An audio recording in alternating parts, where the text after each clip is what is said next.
Hello everyone, welcome to black mirror horror. कैसे हैं आप सब? आई होप आप सब ठीक होंगे। आज मैं आप सभी के लिए वो खौफनाक रात और लाल पगड़ी वाला आदमी की कहानी का पार्ट 2 लेकर आई हूँ और उम्मीद करती हूँ कि आपको ये कहानी पसंद आ रही होगी। वो खौफनाक रात और लाल पगड़ी वाला आदमी का पार्ट 1 देखने के बाद कुछ सवाल ऐसे पैदा हो गए थे जिनके जवाब आप सबको इस कहानी में यानी पार्ट 2 में सुनने मिलेंगे। जैसे लाल पगड़ी वाला आदमी कौन था, वो उन तीनों की मदद क्यों कर रहा था और उन तीनों ने उस लाल पगड़ी वाले आदमी पर भरोसा करके सही किया था या नहीं। क्या वो सभी जूली को ढूंढ पाएंगे? अगर ढूंढ भी लेते तो क्या वो जिंदा होगी?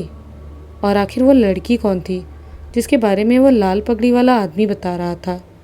इन सभी सवालों के जवाब हैं इस कहानी में। तो आप सब इन्हीं सवालों के जवाब जानने के लिए ये कहानी आखिर तक ज़रूर सुनिएगा। लेकिन कहानी में आगे बढ़ने से पहले अगर आपको ये कहानियाँ पसंद आ रही हो तो इस वीडियो को लाइक और चैनल को सब्सक्राइब ज़रूर कीजिए और साथ ही बेल आइकन भी ऑन कर ले। और हाँ, अगर आपने इस कहानी का पहला यानी पिछला भाग नहीं सुना हो तो पहले उसे सुन ले, वरना आपको आगे की कहानी समझ में नहीं आएगी। तो चलिए बढ़ते हैं आगे की कहानी की ओर। लाल पगड़ी वाले आदमी के साथ चलते हुए वो लोग बहुत ज़्यादा डरे हुए थे, जिस वजह से वो एक दूसरे से बात भी नहीं कर रहे थे। अमित और मेघा डरने के साथ साथ दुखी भी थे, लेकिन सुषमा में डर और दुख के अलावा गुस्सा भी था, क्योंकि वो सभी उसे बिना बताए जंगल में आए थे और फिर उनके साथ न जाने क्या क्या नहीं हुआ, जो कि आपने इस कहानी के पिछले भाग में सुना है। गुस्से में वो कुछ बड़बड़ा रही थी। उसकी आदत थी गुस्से में बड़बड़ाने की, लेकिन वो इतना धीरे बोलती थी कि वो क्या बोल रही है वो कोई भी नहीं समझ पाता था। अमित उसके बहुत पास था, इसलिए वो समझ गया कि वो जूली और रंजीत के बारे में बात कर रही है। तब उसने शुरू से बताना शुरू किया कि वो सब जंगल कैसे, कब और किसके कहने पर आए थे। अमित ने बताया कि जंगल घूमने का प्लान रंजीत का ही था। उसने ही हम सबको इसके लिए मनाया था और उसने ही कहा था कि इस बारे में तुम्हें पता न चले, नहीं तो वो हम में से किसी को भी रात में जंगल नहीं जाने देगी। सिर्फ इतना ही नहीं, उसने तो जंगल में ड्रिंक करने के लिए बियर भी ले ली थी। हम सब भी उसके साथ जंगल जाकर मौज मस्ती करने के लिए तैयार हो गए, लेकिन हमें क्या पता था कि जंगल में हमारे साथ ऐसा कुछ होगा। इतना बताने के बाद उसने ये भी बताया कि कैसे रंजीत किसी परछाई के पीछे पीछे चलकर खाई में गिर गया था। अमित ने बताया कि जब से हम सब होटल से बाहर निकले थे तभी से रंजीत अजीब हरकतें कर रहा था। वो अपने बगल में देख देख कर मुस्कुरा रहा था और आंख भी मार रहा था। हमने उससे उसके वैसा करने का कारण भी पूछा, लेकिन उसने हमसे कुछ नहीं बताया। उल्टा वो तो ये भी भूल गया था कि हम सब उसके साथ ही हैं। जैसे ही हम सब जंगल के पास पहुँचे तो वो किसी से बातें करने लगा। हमें पहले लगा कि वो हमारे साथ प्रैंक करने की कोशिश कर रहा है, इसीलिए हमने उस पर ज़्यादा ध्यान नहीं दिया, क्योंकि वो हमेशा हमारे साथ ऐसे प्रैंक्स करता रहता था। हम सब एक साथ ही जंगल के अंदर घुसे। मेघा के हाथ में टॉर्च थी। पहले वो रंजीत के हाथ में थी, लेकिन वो अजीब हरकतें कर रहा था तो मेघा ने उससे ले ली थी। हम सब एक दूसरे से बातें करते हुए चल रहे थे, लेकिन रंजीत अपनी ही धुन में था। वो न तो हमसे बात कर रहा था और न ही ये देख रहा था कि हम सब कहाँ हैं, जबकि वो हम सबको जंगल में लाया था। इसीलिए हम सबको उस पर बहुत ज़्यादा गुस्सा आ रहा था। जूली ने उसे गुस्से में बहुत भला बुरा कहा, लेकिन उसने उसकी बात का कोई जवाब नहीं दिया। हम में से किसी को भी नहीं पता था कि हम जंगल के अंदर कहाँ जा रहे हैं। हम सब तो सिर्फ रंजीत के कहने पर जंगल आए थे और किसी ऐसी खुली जगह की तलाश में थे जहाँ बैठकर हम सब बियर पी सके और थोड़ी मस्ती कर सके, इसीलिए बस चले जा रहे थे। हमें नहीं पता था कि हम सब खाई के पास पहुँच जाएंगे। सबसे पहले खाई जूली ने देखी थी, क्योंकि उसी के पास टॉर्च थी, तो उसने हम सबको संभल कर चलने को कहा। हम सब खाई की गहराई देखकर बहुत ज़्यादा संभल कर चल रहे थे। हमें लगा कि रंजीत भी संभल कर चल रहा होगा। वो हमारे पीछे पीछे चल रहा था, तो हमने उस पर ध्यान नहीं दिया। भले ही जंगल आने का प्लान उसका था, लेकिन जब वो अजीब हरकतें करने लगा तो हम सब ने उसे साइड में कर दिया और खुद आगे हो गए। हम सब जैसे जैसे आगे बढ़ रहे थे, हमारे बगल वाली खाई और ज़्यादा गहरी होती जा रही थी, जिसे देखकर हम सब बहुत ज़्यादा डर गए थे और वापस होटल जाना चाहते थे। लेकिन रंजीत ने वापस जाने से मना कर दिया। वो ऐसा करने लगा जैसे उसे पता था कि हम सब कहाँ जा रहे हैं। वो कहने लगा कि बस थोड़ी ही दूर पर वो जगह है जहाँ वो हम सबको ले जा रहा है। हमारे पीछे चलते हुए वो लगातार किसी से बातें कर रहा था। हमें लगा वो हमारे साथ मजाक कर रहा है, इसीलिए हमने उसे बहुत बार रोकने की भी कोशिश की, लेकिन वो नहीं रुका। फिर वो अचानक ही रोने लगा और रोते हुए बोला, तुम्हारे साथ बहुत गलत हुआ है, ऐसा नहीं होना चाहिए था। मैं अब से हमेशा तुम्हारे साथ रहूँगा और तुम्हें छोड़कर कभी कहीं नहीं जाऊँगा शोभा। हम सब कुछ समझ पाते कि वो ऐसा क्यों बोल रहा है, उससे पहले ही उसने खाई में छलांग लगा दी। ये हमारी सबकी आंखों के सामने ही हुआ था और वो हम सबके करीब ही था जब उसने छलांग लगाई। लेकिन उसने वो सब इतनी जल्दी किया कि हम में से कोई भी कुछ नहीं कर सका। उसके खाई में कूदने के कुछ ही सेकंड बाद उसके पत्थर से टकराने की आवाज़ आई। वो आवाज़ भले ही बहुत तेज़ नहीं थी, लेकिन हम सबके दिल में खौफ भरने के लिए काफ़ी थी। हम सब उस हादसे से संभल पाते उससे पहले ही हम लोगों के सामने लगभग 9 लोगों का झुंड आकर खड़ा हो गया, जिनके पास तेज़ धार हथियार थे। उन्होंने अजीब से कपड़े पहने हुए थे। उन्हें देखकर ऐसा लग रहा था जैसे वो किसी जंगली कबीले के सदस्य हो और वो अभी अभी किसी पूजा से उठकर आए हैं। उन्होंने बड़े बड़े रुद्राक्ष की माला पहनी हुई थी और किसी जानवर के खाल की पतलून पहनी थी। वो हमसे कुछ नहीं बोले। हम सबसे आगे जूली थी, तो उसे उठाकर वो लोग जंगल के अंदर चले गए। जब वो लोग उसे उठा रहे थे तो उसके हाथ से टॉर्च छूटकर खाई में गिर गई थी, इसलिए अंधेरे में हम उन लोगों का पीछा नहीं कर पाए। वो लोग जंगल में इतनी जल्दी गायब हुए जैसे वो कोई हवा का झोंका थे। अमित की बात पूरी हो जाने तक कोई कुछ नहीं बोला, लेकिन जैसे ही उसकी बात पूरी हुई वो लाल पगड़ी वाला आदमी बोला। वो लोग कोई हवा का झोंका नहीं थे, बल्कि एक समूह के लिए काम करने वाले गुंडे थे। वो लोग जंगल में भटके लोगों को उठा ले जाते हैं और उन्हें बेच देते हैं। उन लोगों को खरीदने वाले ज़्यादातर लोग तांत्रिक ही होते हैं, जो अपनी तंत्र विद्या और सिद्धि प्राप्त करने के लिए लोगों की बलि चढ़ाते हैं और बाद में लाश के सभी ज़रूरी अंग जैसे किडनी और हार्ट बेच दिए जाते हैं। वो लोग ज़रूर किसी तांत्रिक के लिए काम कर रहे थे, तभी वो तुम तीनों में से सिर्फ एक को ही उठा ले गए। अगर उन्हें किसी की किडनी बेचने वाले गिरोह ने भेजा होता तो तुम तीनों को उठा ले जाते, वो भी मार कर। लाल पगड़ी वाले आदमी की बात पर अमित को भरोसा नहीं हुआ, इसीलिए वो बोला, बाबा हम कोई गांव से आए हुए लोग नहीं हैं जो आप हमें कुछ भी कहेंगे और हम उस पर भरोसा कर लेंगे। वो आगे कुछ बोल पाता उससे पहले ही उसका पैर किसी चीज़ पर पड़ा और वो टूट गई। वो आवाज़ सुनकर लाल पगड़ी वाला आदमी बोला, तुमने अभी अभी जिस चीज़ पर पैर रखा है उसे देखो। वो कोई सूखी लकड़ी नहीं है, बल्कि किसी इंसान की हड्डी है। वो भी शायद तुम्हारी तरह ही इस जंगल के खतरों को नहीं समझ पाया था, इसलिए आज इसकी ऐसी हालत हो गई है। अगर तुम चाहते हो कि तुम्हारे साथी की हालत ऐसी ना हो तो फिर जल्दी जल्दी चलो। इतना कहकर वो रुका और लालटेन की रोशनी ज़मीन की तरफ कर दी। तो अमित के साथ साथ मेघा और सुषमा ने भी देखा कि वो सचमुच ही किसी इंसान का निचला जबड़ा था, जिसे देखकर वो तीनों बहुत ज़्यादा घबरा गए।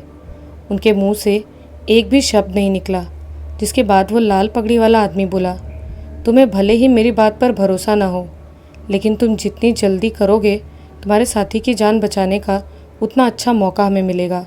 अगर तुम लोग ऐसे ही मुझ पर शक करते रहोगे तो तुम उसकी जान बचाने का सुनहरा मौका अपने हाथ से गंवा दोगे। लाल पगड़ी वाले आदमी की बात सुनकर वो सभी जल्दी जल्दी उसके साथ चलने लगे। उन्हें चलते हुए लगभग 1 घंटा हो गया था, लेकिन जूली का कुछ अता पता नहीं था। इसीलिए सुषमा ने कहा, बाबा अभी कितना और चलना पड़ेगा, मैं तो थक गई। उसकी बात सुनकर लाल पगड़ी वाला आदमी बोला, अभी तो हमें बहुत चलना है और तुम अभी से थक गई। जिसके बाद वो लगातार चलते रहे। चलते चलते अब वो सभी खाई से बहुत दूर आ चुके थे। तभी अमित को ऐसा लगा जैसे किसी ने उसे आवाज़ लगाई हो।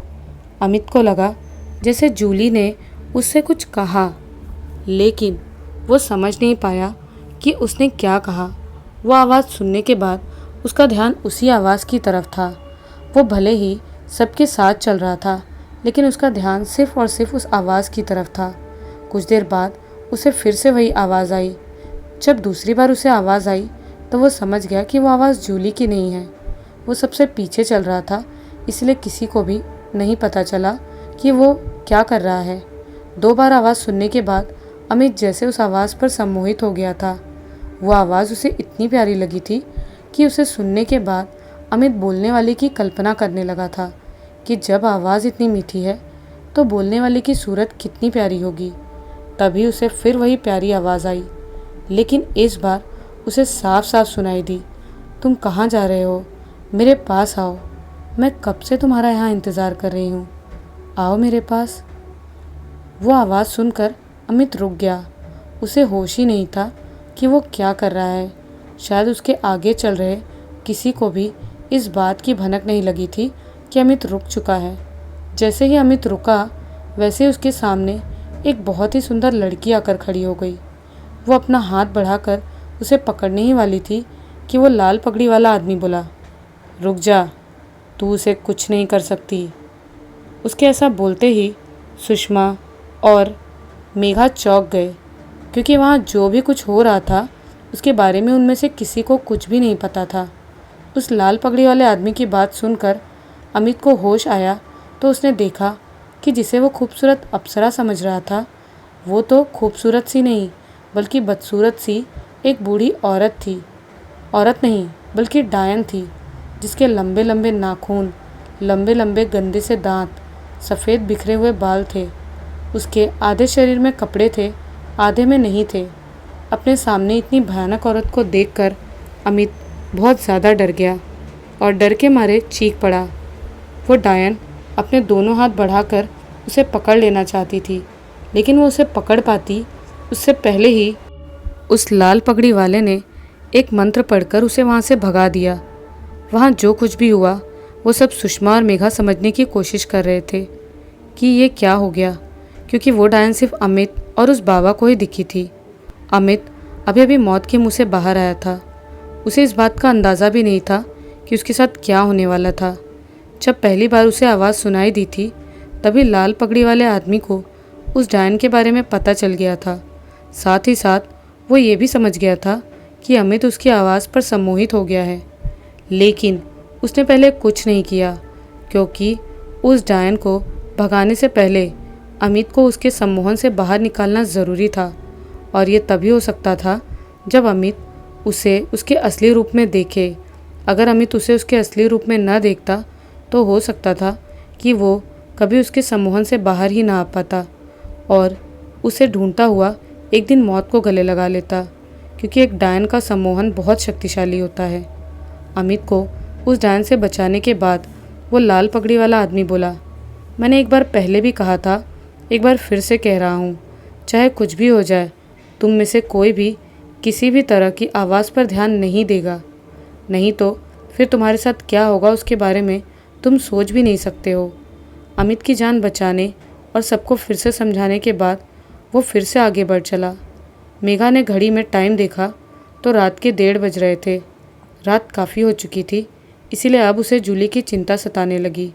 इसलिए झुंझलाहट में वो उस लाल पगड़ी वाले आदमी से बोली, बाबा हम कितनी देर से चल रहे हैं, फिर भी मेरी फ्रेंड तक नहीं पहुंच पाए। आपको पता तो है ना कि वो कहाँ है, या फिर ऐसे ही चले जा रहे हो? बस थोड़ी दूर और बचा है। हम उस जगह के जितना नज़दीक पहुंचते जा रहे हैं, खतरा और भी बढ़ता जा रहा है। अब तुम सबको और भी ज़्यादा सतर्क रहने की ज़रूरत है।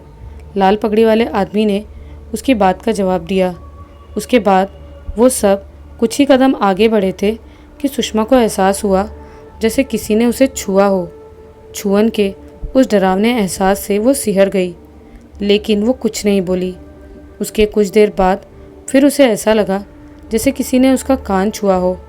जब उसे दोबारा किसी के छूने का एहसास हुआ तो वो खुद के डर पर काबू करने की कोशिश करने लगी।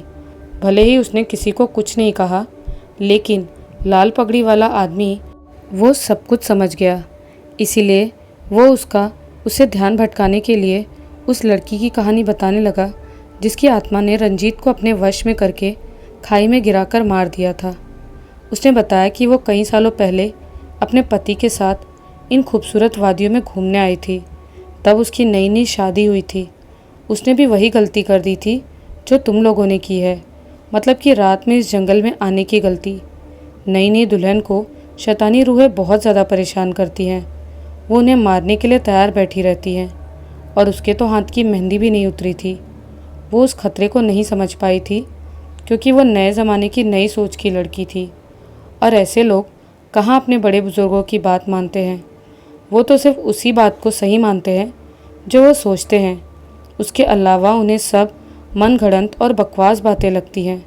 वो अपने पति के साथ जंगल के अंदर घुस तो गई, लेकिन वो न जाने कब उसी डायन के वश में हो गई जिसने अभी कुछ देर पहले अमित को अपने वश में किया था और उसका पति नहीं समझ पाया। वो आगे आगे चलती रही और वो उसके पीछे पीछे चल रहा था। वो खाई में समा गई।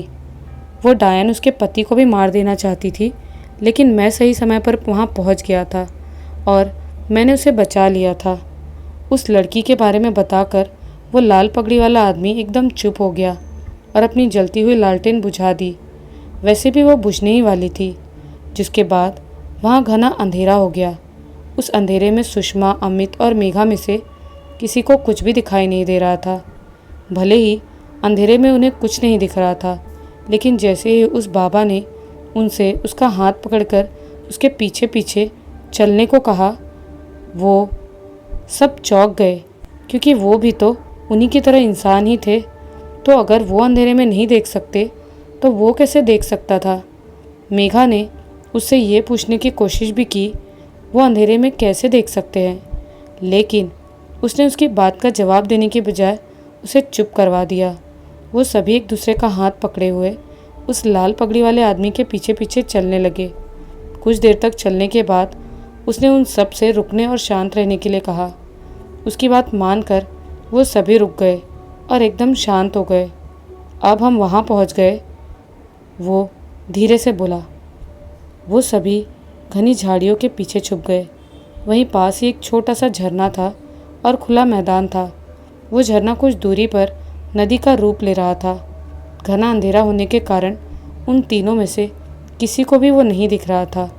वो तो बस झरने और कीट पतंगों की आवाज़ें ही सुन रहे थे। उन्हें तो ये भी नहीं पता था कि वो सब घनी झाड़ियों के पीछे छुपे हुए हैं। लाल पगड़ी वाले आदमी का हाथ सुषमा ने पकड़ा हुआ था, उसका हाथ मेघा ने और मेघा का हाथ अमित ने पकड़ा हुआ था। वो लाल पगड़ी वाला आदमी कब सुषमा का हाथ छुड़ाकर वहाँ से चला गया उसे पता ही नहीं चला। वो अंधेरे में देख नहीं सकती थी, इसीलिए उसे पता ही नहीं चला कि वो आदमी कहाँ गया। वो सभी वहाँ लगभग 10 मिनट तक खड़े रहे बिना आवाज़ किए। भले ही वो वहाँ सिर्फ 10 मिनट तक ही खड़े रहे, लेकिन वो 10 मिनट उसके लिए 10 खौफनाक रातों के बराबर थे, क्योंकि उन सब को डर का अलग अलग एहसास हो रहा था। वो उस समय बहुत ज़्यादा डरे थे और एक डरा हुआ आदमी अपने मन से खुद को डरा देने वाली चीज़ें देखने लगता है। उन सभी का मन भी उनके साथ वैसा ही कर रहा था। अमित ने रास्ते में इंसान की खोपड़ी पर पैर रख दिया था तो उसे अपने सामने इंसानों के बहुत सारे कंकाल दिखाई दे रहे थे। मेघा को लाल साड़ी पहने हुए दुल्हन दिखाई दे रही थी और सुषमा को ऐसे लग रहा था जैसे बहुत सारे आदमी उसका शरीर नोच रहे हैं। भले वो समय उनके लिए किसी खौफनाक सपने जैसे था, लेकिन वो उस लाल पगड़ी वाले आदमी की उस बात को याद करके शांत रहे जो उसने उनसे अमित को खाई में गिरने से बचाने के बाद कही थी। वो तीनों एक दूसरे का हाथ पकड़े हुए झाड़ी के पीछे खड़े रहे। वो डरे हुए तो बहुत थे, लेकिन वो तीनों एक दूसरे की हिम्मत बढ़ाने का काम कर रहे थे। तभी उन्हें अचानक से तेज़ रोशनी दिखाई दी। वो रोशनी जलती हुई लकड़ियों की थी। वो हवन कुंड था। उस रोशनी में उन्होंने देखा कि झरने के पास 10 से 12 लोग हैं। वो वहाँ से दूर थे, जिस वजह से उन्हें वो साफ साफ नहीं देख पा रहे थे। वो लोग कुछ काम कर रहे थे जिस वजह से वो सभी इधर उधर जा रहे थे। तभी सुषमा का ध्यान उस लाल पगड़ी वाले आदमी पर गया तो वो वहाँ नहीं था।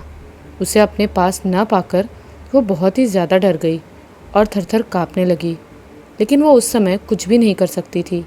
वो चुपचाप खड़ी रही। सिर्फ उसे ही पता था कि वो आदमी वहाँ नहीं है। अमित और मेघा को इस बात की जानकारी नहीं थी क्योंकि वो दोनों उसके पीछे खड़े थे। हवन कुंड की जलती हुई आग की रोशनी में सुषमा ने देखा कि एक आदमी एक झोला लेकर आया और उसके अंदर से कुछ सामान निकाल कर रखने लगा। वो साफ साफ नहीं देख पा रही थी कि वो सामान क्या है, लेकिन वो ये देख पा रही थी कि वो सामान व्यवस्थित जमा हुआ है। उसके कुछ देर बाद दूसरा आदमी आया जिसने उस सामान के चारों तरफ लाल रंग के किसी पाउडर जैसी चीज़ से एक घेरा बना दिया। वो घेरा बड़ा था, इसीलिए सुषमा को वो दिखाई दे रहा था।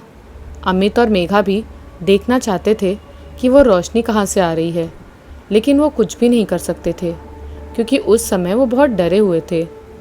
तो अमित ने सुषमा से पूछा कि वहाँ क्या हो रहा है, लेकिन सुषमा ने इशारे में उससे चुप रहने को कहा। हवन कुंड के पास सारा सामान जमा देने और वहाँ घेरा बना देने के बाद एक आदमी आया और उसने उस घेरे के बीचों बीच एक इंसानी खोपड़ी और कुछ हड्डियाँ रख दी। सुषमा को भले ही दूर से साफ साफ नहीं दिख रहा था, लेकिन वो इतना तो समझ रही थी कि वो सफ़ेद गोल चीज़ इंसान की खोपड़ी और लंबा सफ़ेद लकड़ी जैसा कुछ और नहीं बल्कि इंसान के हाथ या पैर की हड्डी है। ये सब व्यवस्थित जम जाने के बाद वहाँ एक आदमी आया जिसके पूरे शरीर में राख लिपटी हुई थी। उसने कुछ भी नहीं पहना था, वो बिल्कुल निर्वस्त्र था। उसके पूरे शरीर जैसे हाथ, पैर और गले में रुद्राक्ष की मालाएं थी। वो उस गोल घेरे में तप की मुद्रा में बैठ गया और मंत्र पढ़ने लगा। वो इतनी ज़ोर से मंत्र पढ़ रहा था कि उन तीनों को उसकी आवाज़ सुनाई दे रही थी। वो मंत्र संस्कृत में थे, इसलिए किसी को भी उनका मतलब समझ नहीं आ रहा था। जैसे ही उसका एक मंत्र ख़त्म होता, वो हवन कुंड में कुछ डालता। हर एक मंत्र के साथ उसके मंत्रों की रफ्तार तेज़ होती जा रही थी। सिर्फ इतना ही नहीं, उसके मंत्रों की शक्ति से आग भी भड़क रही थी। सुषमा उस आदमी की हरकतों से ये तो समझ गई थी कि वो कोई तंत्र क्रिया कर रहा है, लेकिन वो ये नहीं समझ पा रही थी कि वो लाल पगड़ी वाला आदमी उसे और उसके दोस्तों को यहाँ क्यों लाया है और वो अब कहाँ गायब हो गया। उसे तो ये भी समझ नहीं आ रहा था कि अब उसका और उसके दोस्तों का क्या होगा। वो सब इस जंगल से बाहर कैसे निकलेंगे। वो उस समय इतनी ज़्यादा घबराई हुई थी कि उसे जूली का ख्याल ही नहीं था, वो कहाँ होगी और कैसी होगी। तभी उसने देखा कि वहीं पास की झाड़ी से दो आदमी निकले जो एक लड़की को उसके दोनों हाथ पकड़कर घसीटते हुए उस तंत्र क्रिया कर रहे आदमी के पास ले जा रहे हैं। वो लड़की बेहोश थी, इसीलिए वो कुछ नहीं कर रही थी। वो लड़की कोई और नहीं बल्कि जूली ही थी।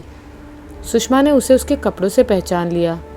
उसे देखकर वो एक ही समय खुश भी हुई और बहुत ज़्यादा घबरा भी गई, क्योंकि वो समझ गई थी कि वो लोग उसकी बलि देने वाले थे। उसने जूली के बारे में इशारों में अमित और मेघा को बताया। भले ही उन्हें जूली मिल चुकी थी, लेकिन वो उसे बचाने के लिए कुछ भी नहीं कर सकते थे, क्योंकि उस समय वो खुद को बचाने के बारे में सोच रहे थे। वो सभी सोच रहे थे कि शायद वो अब सब जूली को आखिरी बार देख रहे हैं। जूली जिस हाल में थी उसे देखकर वो सभी रोने लगे। भले ही वो खुद डरे हुए थे, लेकिन आखिर वो उनकी दोस्त थी जो उनके साथ ही यहाँ आई थी।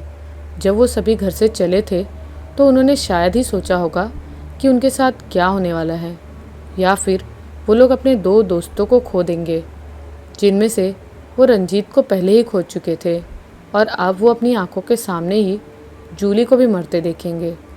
जैसे ही सुषमा ने अमित को जूली के बारे में बताया, वो आगे आकर उसे बचाने के लिए तैयार हो गया, लेकिन जैसे ही उसने वहाँ 10-12 आदमियों को देखा तो उसकी हिम्मत जवाब दे गई और वह चुपचाप अपना सिर पकड़कर वहीं पर बैठ गया।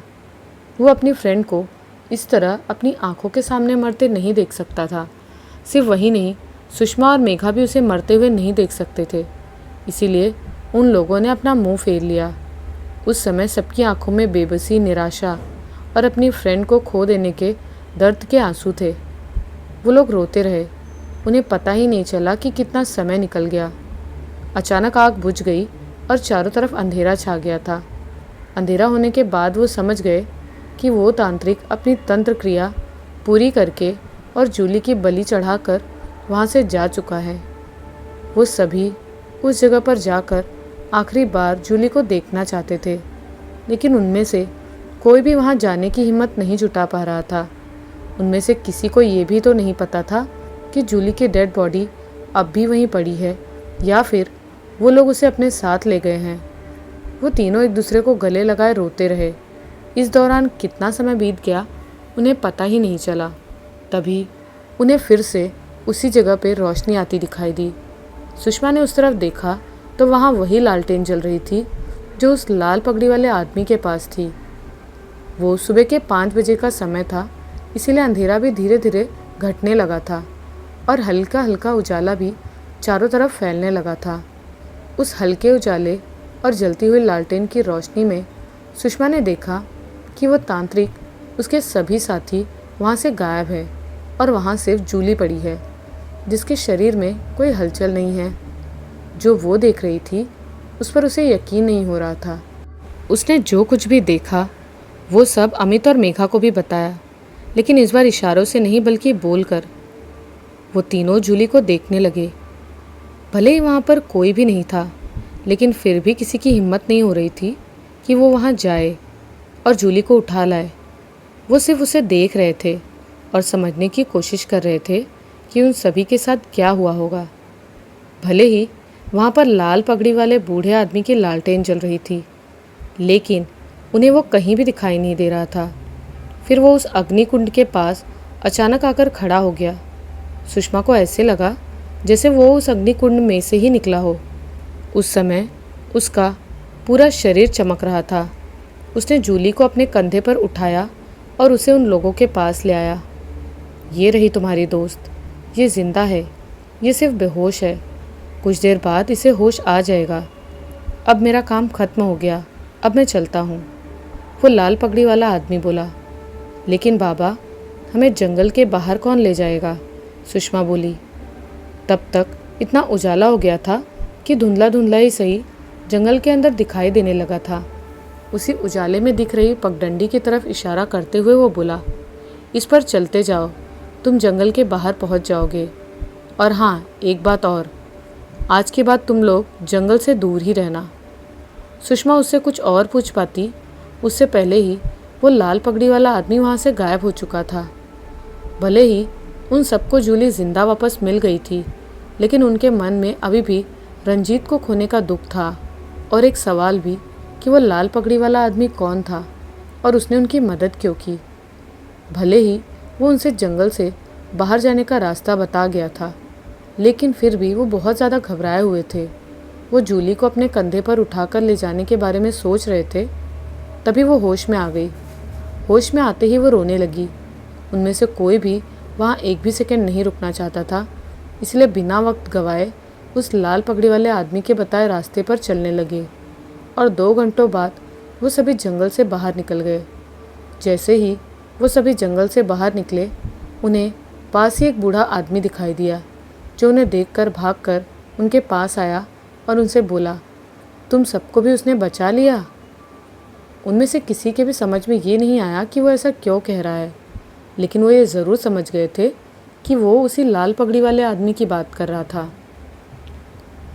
उस लाल पगड़ी वाले आदमी की बात कर रहे हो ना आप? सुषमा ने पूछा। हाँ, मैं उसी की बात कर रहा हूँ। वो कोई ज़िंदा इंसान नहीं है, बल्कि एक भटकती हुई आत्मा है जो सालों से इसी जंगल के आसपास भटक रही है और जंगल में भटके हुए लोगों की जान बचाती है। वो ऐसा क्यों करती है किसी को कुछ नहीं पता, लेकिन हाँ, यहाँ के लोग उसे लाल पगड़ी वाला बोलते हैं और उन्होंने उसका मंदिर बनवा दिया है। यहाँ के सभी लोग उसको बहुत मानते हैं, वो बोला और मंदिर की तरफ इशारा करके भी बताया। उस आदमी की बात सुनकर सुषमा समझ गई कि वो लाल पगड़ी वाला आदमी कैसे जानता था कि उसके दोस्त रंजीत के साथ क्या हुआ था। वो मंदिर वहीं पास में ही था। वो सभी जल्दी से मंदिर गए और वहाँ हाथ जोड़कर अपनी जान बचाने के लिए धन्यवाद किया। जिसके बाद वो सभी होटल गए और वहाँ से अपने अपने घर के लिए रवाना हो गए। भले ही वो सब अपने घर पहुँच चुके थे, लेकिन उनमें से कोई भी वो खौफनाक रात और उस लाल पगड़ी वाले आदमी को नहीं भूलने वाला था, और ना ही अपने दोस्त रंजीत को। लाल पगड़ी वाला आदमी वो एक ब्रह्म राक्षस था, यानी ब्रह्म। जब वो तांत्रिक अपनी तंत्र क्रिया पूरी करने के लिए जूली की बलि देने वाला था, तब वो उन सब के सामने प्रकट हो गया और उसे बचा लिया।